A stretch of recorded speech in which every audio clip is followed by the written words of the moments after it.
بجز الماس بر زخمی دلم مرهم نمیبینم، بجز الماس بر زخمی دلم مرهم نمیبینم. شبنم را بگو در مومیایی کم نمیبینم، شبنم را بگو در مومیایی کم نمیبینم.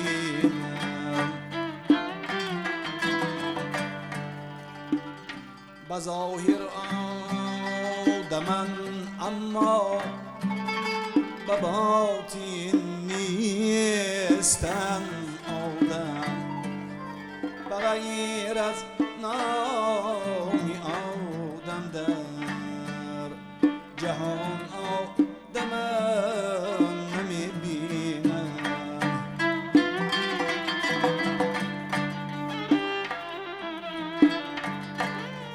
بغیر از نامی آدم در جهان آدم نمیبینم.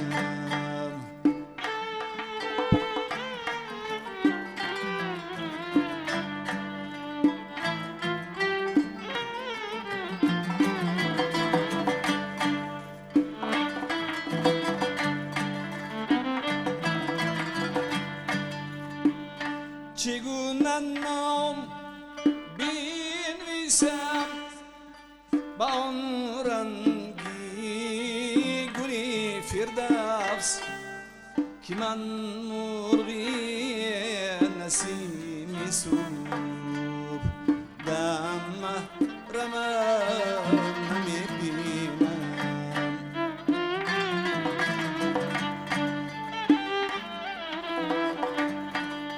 که من مرغی نسیمی صبح دم محرم نمیبینم.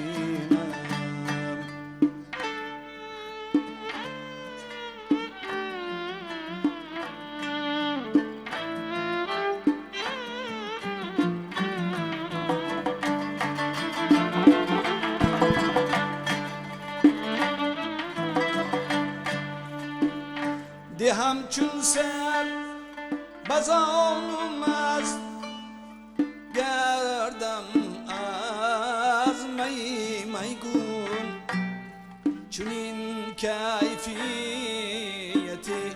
هرگز بجام و جم نمیبینم. چون این کیفیتی هرگز بجام و جم نمیبینم.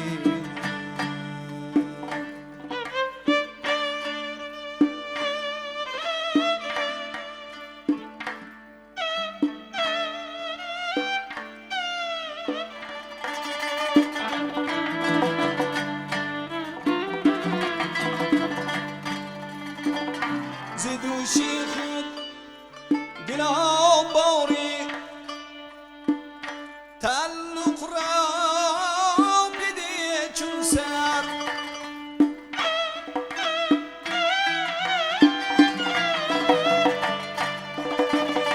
که در عالم سری آزادگان را خم نمیبینم.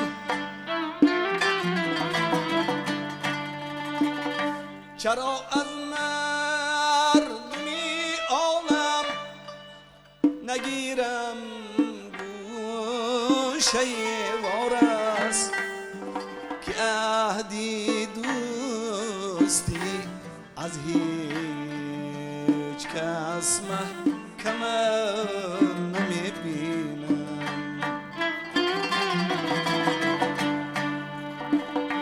چرا از مردمی عالم نگیرم گوشه وارس که عهدی دوستی از هیچ کس محکم نمیبینم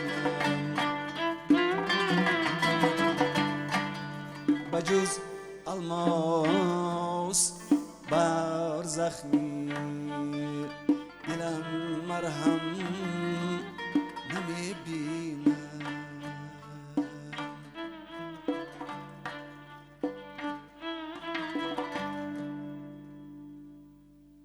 سپاسی بی اندازه.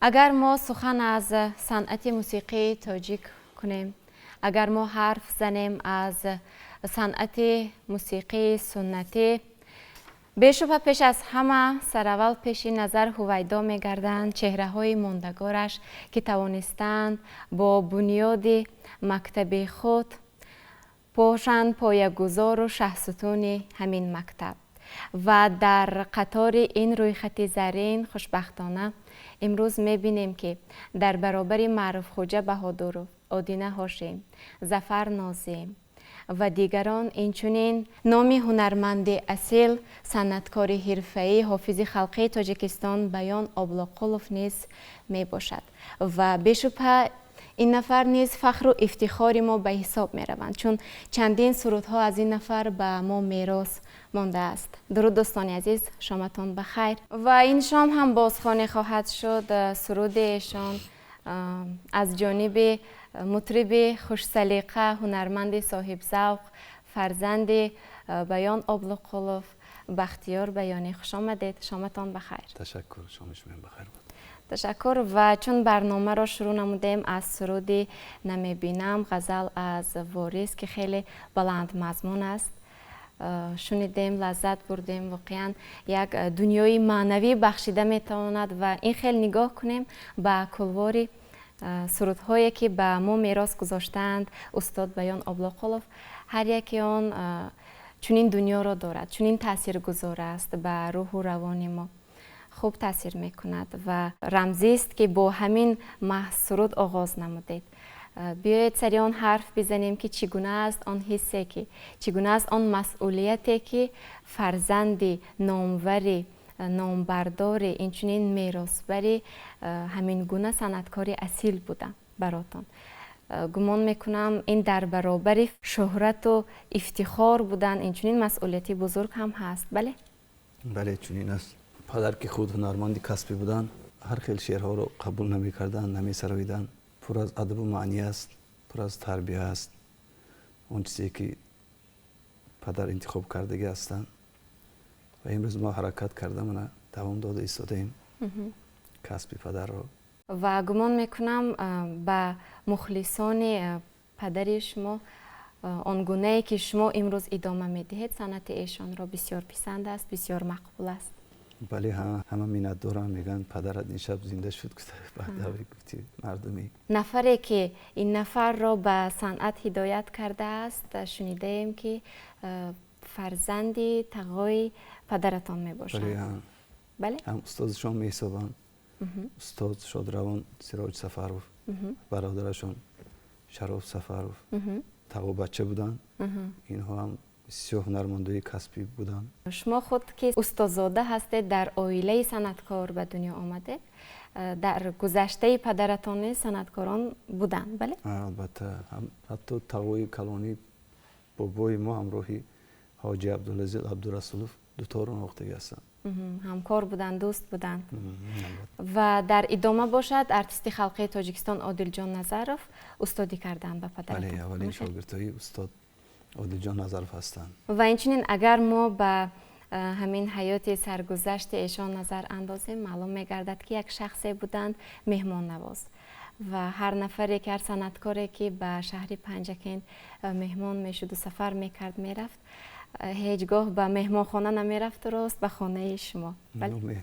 به خانه پدرتان مهمانخانه داشتید و اینچنین مادرتان نیز با پختن خوراک‌های لذیذ پیشواز می‌گرفتند مهمانان را. باید یادآور شوید از همین محیط از همین فضا که چگونه بود و اگر ما این خیلی نظر اندازیم نفرانی که استادزاده هستند حتما از همان مهمانایی که به خانه پدرشان آمدند چیزی آموختند. البته پیش از همه مهمان نوازی مهمان دوستی را آموختیم و مهمان را دوست می داشتیم تا امروز مهمان خانه وجود دارد و باز کسانی که من به پنجگین سفر میکنند با چشم و جان و دل ما قبول میکنیم. جای پدر خالی نیست. بله شما یک ادامه دهنده کاری پدر البته چهره پدر. خب امروز همه آیند مهمان میآیند پیشینه بریم. چنانچه گفتید زیادالله شهیدی نیز بارها مهمان خاندان شما گردیدند و پدری شما از استاد زیادالله شهیدی سوال کردند که پسری من بختیار میخواهد در آینده صنعتکار شود یک بار امتحان کنید و از امتحان خوب گذشتید بهای خوب گرفتید. عالی گفتم خوب نه عالی گرفتید. این خیلی خوب است. این از همون دوره گویم یک موفقیت شما بود. چگونه تأثیر گذار شد انا همین بهادهی به روح و روانی هم شما و هم پدرتان؟ پیت کمی یادآور شد. البته چگونه قبول کردند؟ همه قبول کردند که خیلی زیاد شاگردو داریم حالا که خود شاگرد باشیم هم تا درجهش حرکت کردم و آموختیم کجا میریم مردم احترام میکنن. پدرتان همون وقت خرسند شدند؟ البته نه خود خرسند نشدند چون که گفته گذاشتم ما 8 نفر بودیم یگانه من با راه پدر رفتگی هستم. گرچنده تنها شما راه صنعت را پیشه کرده اید ولی برادران و خواهران شما نیز همین استعداد را دارند. هر یکشون دارند. لیکن صنعت نیستند. شما در برابر خوب اجرا کردن سرودهای پدر همچون میراث بری پدر اینچنین سرود دوگاه حسین بیباک چرا نیز به نهایت خوب میدانید خوب میسرایید؟ حرکت داریم خوب سراییدن البته. در برابر همین به پدر پیروی کرده مثلا سرود خواندن سرودهایشان را بازخوانی نمودن اینچنین خودتان سرود تالیف میکنید ایجاد میکنید؟ البته. بیشتر به کی مثلا تکیه میکنید پیروی کرده همین سرود را ایجاد میکنید و من آهنگ ایجاد میکنید؟ پیروی به پدر گفتم ممکن است لیکن امروزها 6 مقام بینید بعد از 50 سال کتابش از نو شد پره با تمامی فرشلگاش شد 6 مقام و زمانی ایجادی مقام شد که من از اولین هاشتم مقام ایجاد کرده هستم. من عجم ایجاد کرده هستم. نوروز عجم گفتی که موسیقی ها هست شما خبرتون هست. بله. میرزا قربان سالی ایفو می نوختن. پدری شما رباب نوازی خیلی ماهر بودند. اینچنین به ادبیات جهان میل و رغبت زیاد داشتند و اینچنین غزل‌های زیاد را از خود کرده بودند و همان گونه‌ای که کار و فعالیت داشتند در خانه چگونه تاثیر رساند به شما به دیگران یعنی به کودکان؟ همه به آداب به وی رسیدند. این بود معنی پدر بود آدابی پدر بود تربیتی پدر بود. خونده گذاشتن آسان از اینکه به این شما عمل کنید و بهترین است. و اینچنین باور دارم که از زبان ایشان غزل ها از خود کرده اید بله؟ البته. و تارنوازی را از کی آموختید؟ از پدر؟ البته از پدر البته همش از پدر. امروز هم باور داریم که با استفاده از غژک و یا تاری که اینچنین آورده اید بله به اینجا خود از پدر میراث مونده است. یک اسباب موسیقی انتیقه نیز گفته میتوانیم خیلی قدیمی است میراثی است. از آن خودی پدر است. بله امروز هم سرودهای خوب صدا خواهد داد بازخوانی خواهد شد. تشکر البته. و امروز باز در کلواری برنامه سرود داریم با نام کجاست غزل از بدرالدین هلالی بازخوانی می شود. چنین مرحمت اول سرود را منظور بیننده می سازیم پس از آن سری صرفه همین سرود حرف خواهیم زد.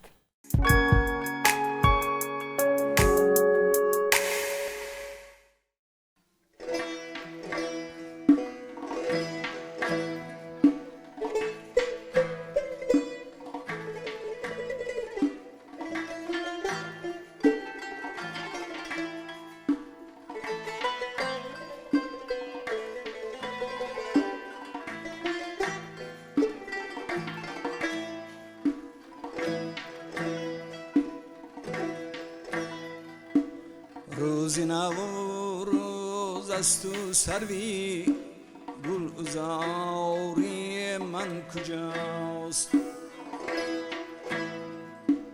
روزی نوروز است و سروی گلزاری من کجاست؟ در چمن یاران همه جمع اند، یاری من کجاست؟ گشته مردم هر یکیم روز سیدی چابکی چابکی سید افکنی مردم شکاری من کجاست؟ چابکی سید افکنی مردم شکاری من کجاست؟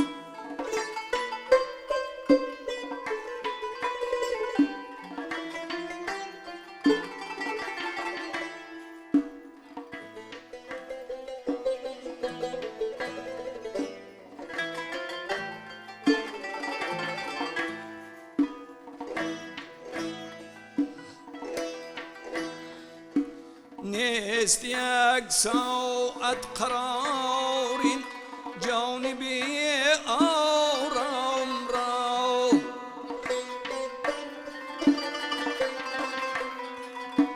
یا ربان آرام جانی بیقراری من کجاست؟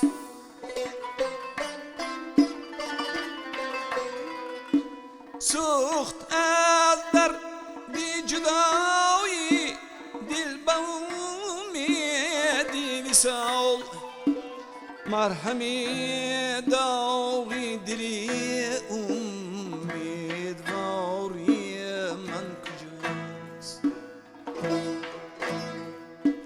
مرهمی داغی دلی امیدواری من کجاست؟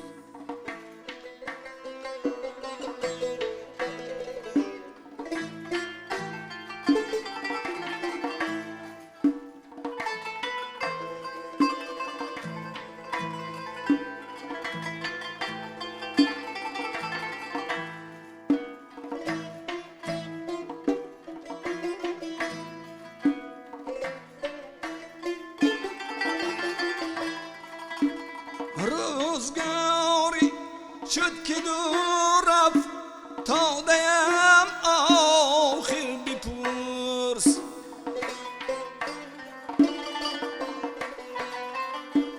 کنسی روز پریشان روزگاری من کجاست؟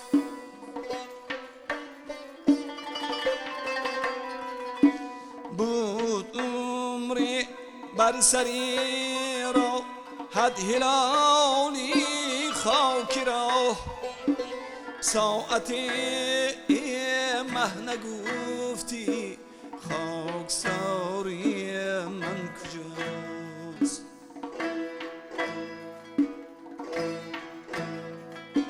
ساعتی مه نگفتی خاکساری من کجاست؟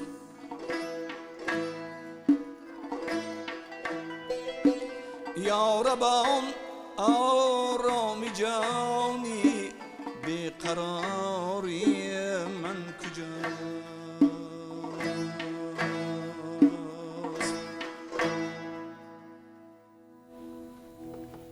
تشکر زیاد. سلامت باشید. و خیلی گفتیم اینطور همونطور است که ضرب دل چندین نفر را میشنوید، میدانست و با نبض دل مردم میتپید، زنگ‌های دل را میبرد، خاطر را تازه میکرد، دل را منور، روح را نوازش در دست پدرتان زمانه و امروز هم همین گونه احساسات ما را فرا گرفت. امروز هم باز زنگ دل ما را تازه کرد. بگویید که این تار از کی در دست پدرتان بود و با خواهش خود شما امروز این را آوردید و چی همین شما رو یک وادار ساخت که امروز به برنامه تا رو بیارید؟ که دست پدر بودگیش من خودم خاطرم نیست. ها. ممکن من حیات نبودم. یعنی طور خیلی قدیم است. بله. لیکن طور دستی من باخی. من که هنر دوام میتونم باید اسباب دست من باشد. البته. و اگر این خیلی گیریم سنت موسیقی مردمی ما، اجدادی ما، ملی ما البته با استفاده از تار و تنبور و چنگ و دایره و رباب ایجاد می شود. و پدری شما بیشتر با کدام نمود اسباب سرود تالیف می کردند در برابری همین تار؟ هم تار هم دو تار. استادشون که بهترین بودن عادل جان نظروف. پدرم خوب حرکت کرده. پیروی همین کسب باشند. خیلی اسباب زیاد را آموختگی هستن. و باز کدام اسباب ها را دارند تا حال پدر که در دستی شماست؟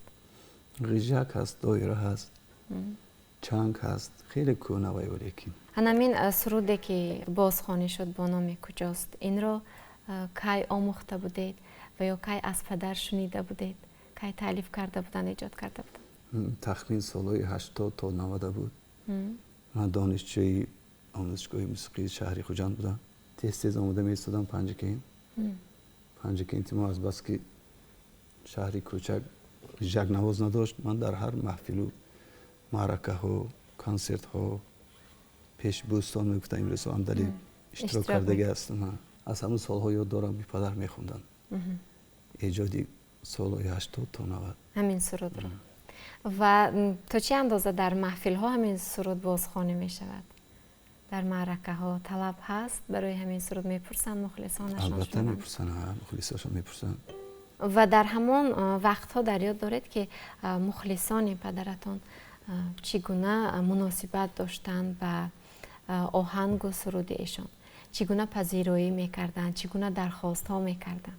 من خاطر ندارم که وقتی که پدر میخونم مردم غلغله کنن یا که یگان دوای شود. به سرانجام روشن باور کنید همه گوش میکردن. خرد و کلان نشسته گوش میکردن ساعت های زیاد. قصه خوانی هم میکردن؟ البته. شما نیز قصه های ایشان رو از خود کرده اید یگان؟ البته خیلی زیاد میدونم، ندونستگیم باش پرگاه که میخونم. و این خیلی اگر نظر اندازیم هر یک صنعتکاری که در گذشته بسیار یک صنعتکار اصیل بودند و تا حال یک مکتب بزرگی خود را دارند، تا حال مخلص شنونده دارند، تا حال پیروان خود را دارند، حتما که دفتری بیاض داشتند.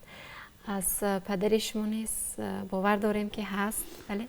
خیلی زیاد یک دانی خیلی زیاد دفتر باقی ماندگی هستن. البته. و بیشتر به اشعار کی رو می آوردن؟ بیشتر با کدام شاعران معاصر خود در برابر شاعر میرزا ترسونزاده همکاری داشتند؟ انصاری، فیض الله انصاری که دوستی نزدیک بودن.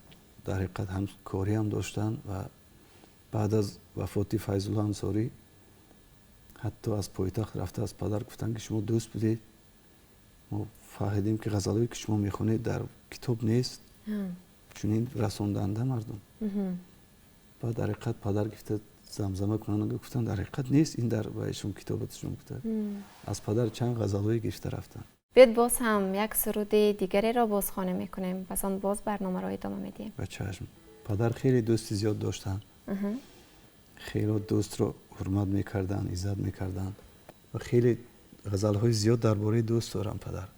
و یکی از اونها زی عشقت به کس و مسکینم ای دوست، اگر بیدل نیم بیدینم ای دوست. بله.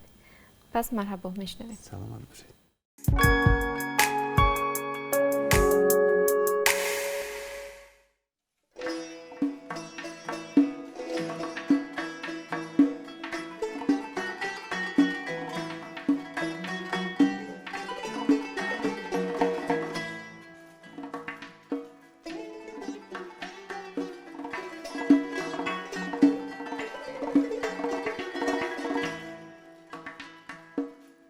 زی عشقت بی کسو مسکینم ای دوست،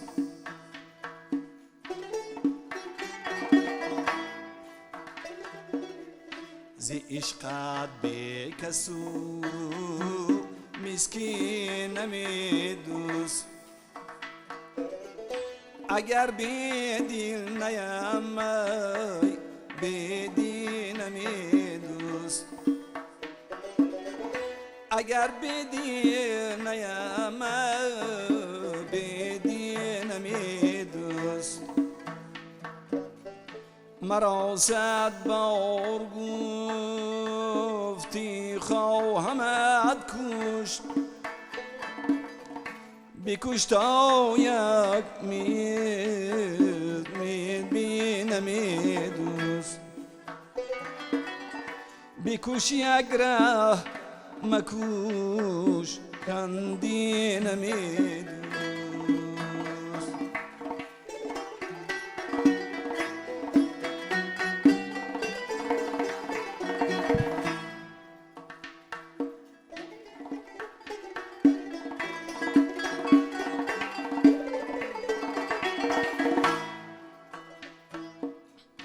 تو دشمن دوستی من دوست دشمن تو آنی در وفای من اینمی دوست تو آنی در وفای من اینمی دوست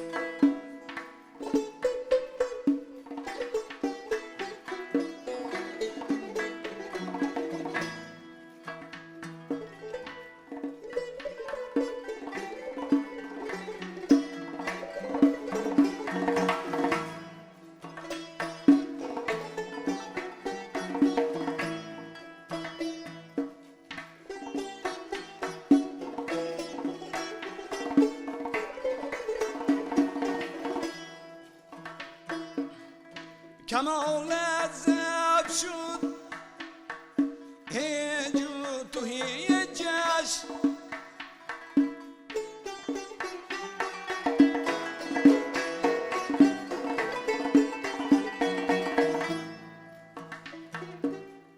نمیبینی چنین میبینم دوست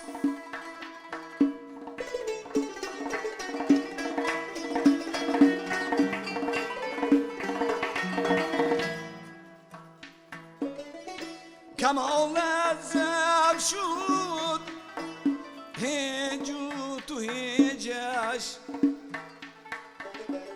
نمیبینی چنین میبینم دوست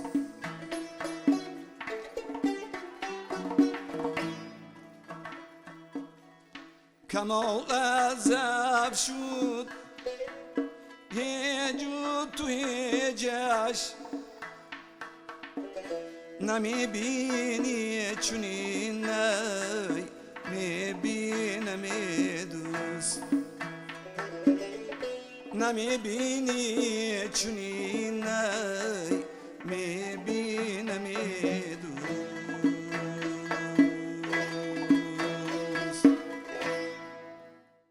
واقعا یک سرود است که همیشه تاثیرگذار است در همه دور و زمان میتواند تربیت نماید نسل نورس را و میتوان در همه محفل ها سرودن این سرود را به خوبی و به خوشی قبول میکند شنونده هر دور و زمان و باور دارم که این سرود هم در برابر دیگر سرودها توانست روحیه بیننده را بریده نماید قلبشان را شاد گرداند. پدر شما بیشتر از چی الهام میگرفتند؟ بیشتر چی میتوانست پدر شما را به وجد بیارد و همین گونه سرودهای موندگار را روی کار بیارند، تالیف کنند؟ البته طبیب ولیده و دیداری خوشی مردم که خرسند و خوشبخت خوشحال باشد. نه تنها پدر ما، عموما تمام ایجادکار ایجادش اوج میگیرد.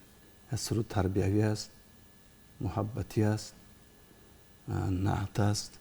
به همین نگاه کرده ما هم ایجاد میکنیم. یعنی از این معلوم میگردد که در همون دوره که بیان ابلاقلوف زیست و زندگانی داشتند و ایجاد میکردند بیشتر مخلصانشان نیست درخواست میکردند که در همین موضوع یا در پیروی همین آهنگ سرود تالیف کنند. چون است، لیکن خودشان هم دهاتی ما پنجکین دهاتی ماغیان گفتگی اونجا یعنی منظره زیبا دارد، چون به حد زیبا دارد، هوای فورم دارد، به حد چشمه هایی بینید و دریاهایی بینید از سرویدنی بلبل‌های باغ‌های بینید. برای همین من فکر میکنم همینا خیلی به ایجادیاتشون تاثیر رسانیده است. البته تاثیر یعنی رسانیده است. گفتن ممکن است که سرچشمه ایجاد این نفر محض همین منظره های زیبای سرزمینمون می باشد. عموما تاجیکستان همه جا چنین هستن. شما این سرود رو کی از خود کردید؟ خیلی بر وقت ایجاد کرده هستن پدر. حتی ثبتشون در رادیوی پایتخت هست. من هم از خردی زمزمه میکنم، میخونم این سروده. استاد اولین شما به واسطه که پدر هستند سختگیر بودند؟ که مثلا وقتی که سرود ایشان رو از خود میکردید زمزمه مینمودید تا چه اندازه مثلا اصلاح میکردن یا که تنبیه میدادن یا که نوازش میکردن؟ از خردی بعد نبودم. من از سنی دویم صنف میخونم، کنکورسی حافظان با 10 بالکتگی هستم. و همین گونه در قطار شما باز چندین شاگردان نیز داشتن. با آنها چگونه مناسبت میکردن در یاد داره؟ چگونه میآموزانیدند من صنعت خود را، موسیقی خود را؟ با گپی ملایم کتی، گپی بلند نداشتن راستی گپ. این روزها اکثر همنشیناشون هستن، شاگرداشون هستن. به نیکی یاد میکنه، یعنی که پدره هم آداب، هم اسلوب، هم رفتار. یک حادثه در یادم هست. شادروان آدین هاشموف دوستی نزدیکی پدر بودن. من با فرزندای این کس حاضر برادری دارم، رفتار دارم. سالهای زیاد نبودم پنجکین و استاد آدین هاشم و همون سال رفتم به پنجکین. باور کنید وقتی اون کس کنسرت دادن پنجکینتی من که تعریف کرده گذاشتم که نفس نمیکشد که همه گوش میکنن. نصف کنسرت با آدین هاشم من خودم خاطرم هست گریه کردن که نخو ما چنین مخلص دارم. پدر برام سرزنش کردن که استاد بینید اخی چقدر شما اینجا مخلص دارید. گفته از این فقط تویش ما پنجکین میشد. گفته دستگیری دل برداری میکردن که همین حادثه ما خود باشم یادم هست. گفتن ممکن است که بسیار مهربان و حلیم بودن با همکسبان خود. خیلی هم. و اینجا باز هم سرود بازخوانی خواهد شد با نام مرحمت کن. بله؟ بله. بیایید همین سرود را میشنویم، پس آن برنامه را به انجام میرسانیم. خوش دست.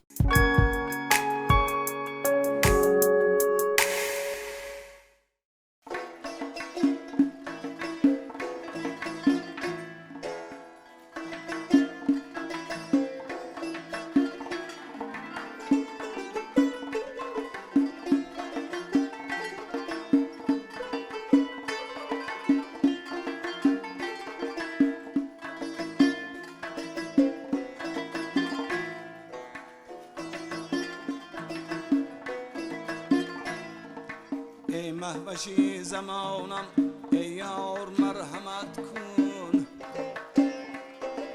بر حال پرسیم و دلدار مرحمت کن. ای مهوشی زمانم ای یار مرحمت کن، بر حال پرسیم و دلدار مرحمت کن. بیچاره فقیرت مایوس زار مگذار، از بحر دل ربای یک بار مرحمت کن. از بحر دل ربای یک بار مرحمت کن.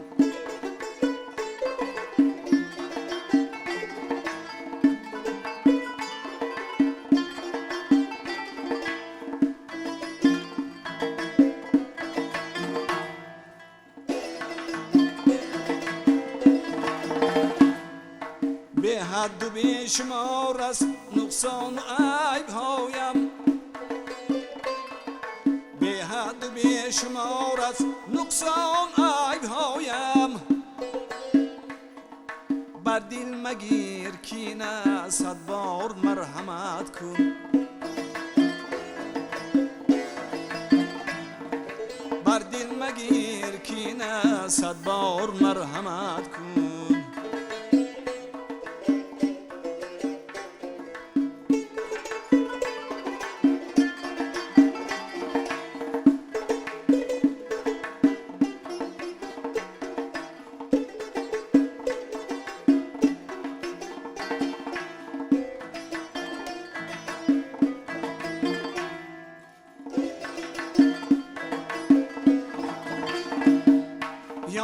نبینی اصلا روی کمی بالم حاصل کند مرادت جبار مرحمت کن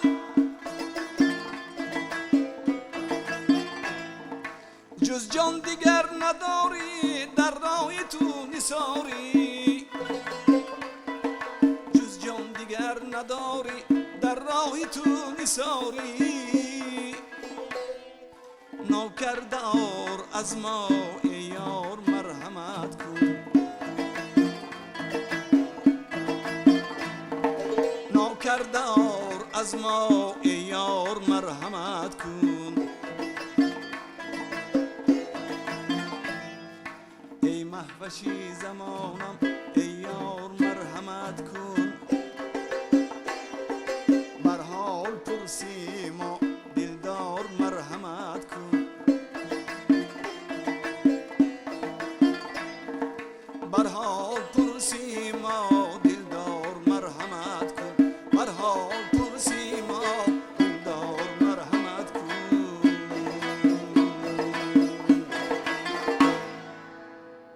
سپاس. امروز به این برنامه باری دیگر آمدن شما مرحمت بود بهرمو و همین گونه صدا دادن بازخوانی شدن این سرودها مرحمت بود برای بیننده و همین گونه بینندگان نیز با ما بودند و ما را تماشا کردند گوش کردند این همه را مرحمت بود برای ما و ما باور داریم که با گذشت وقت این رابطه این محبت این اعزاز این صمیمیت بیشتر می‌گردد قوی‌تر می‌گردد و ما باور داریم که باز هم نفرانی که استاد را میپسندند صفی این گونه مردمان صفی این گونه مخلصان بیشتر می‌گردد و کم نه و ما اینچنین باور داریم که پیروان ایشان نیز بیشتر می‌گردند و کم نه. دوستان عزیز امروز یادآور می‌شویم که در برنامه خاطره ها بازخوانی شد سرودهای حافظ خلقی تاجیکستان بیان آبلاقالوف از جانب فرزند ایشان بختیار بیانی. بار دیگر خوش آمدید، بار دیگر شامتان بخیر. تشکر، خوشحال باشید. تشکر به شما و اهل گروه ایجادی شما. تشکر. اینجا برنامه خاطره ها به انجام می رسد. دوستان عزیز برایتان یک شام خاطرمان یک شام گوارا را تمنا داریم. خیر.